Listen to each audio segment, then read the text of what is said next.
dans un stade 2 avec bien sûr la parade du Tour de France. 18h, Lionel Chamoulot aux manettes, à noter sur les agendas comme chaque année. C'est le 18 octobre prochain, important, le TP cycliste international handisport à Montlouis-sur-Loire.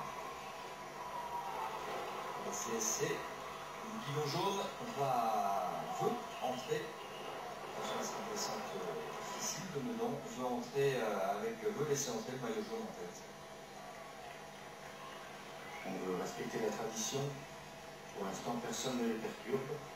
On s'y prend toujours une bonne dizaine de kilomètres avant pour essayer de ne pas se faire surprendre. Donc ça va progressivement accélérer. On a vu en tête O'Grady. Il va progressivement accélérer. Il y a un peu d'adrénaline, il y a un peu de nervosité, il y a un peu de tout. Et donc, on va finir par se retrouver à 60 à l'heure, l'air de rien, pour rentrer sur les Champs-Élysées, parce que si on roule qu'à 40, on risque une attaque. À 60, on a moins de risques. D'ailleurs, toute l'équipe CSC s'est regroupée devant. En ordre de marche, une dernière fois. Il n'y a aucun risque, bien sûr, par rapport au classement général. Au maillot jaune, ça n'est pas du tout pour ça. C'est simplement pour cette tradition qui veut qu'on amène le maillot jaune en tête avec son équipe à l'entrée des champs. Donc pour une célébration, bien sûr. La haie d'honneur, le défilé du Tour.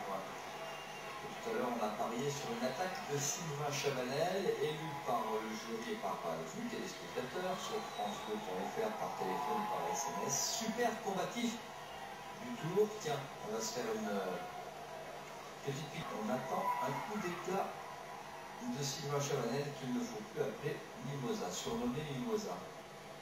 Les larmes d'un coureur, c'est toujours très agréable, c'est toujours ça montre toute l'envie de ces garçons, toute l'importance d'une victoire d'étape sur le Tour. On tire un bilan justement avec ces machines.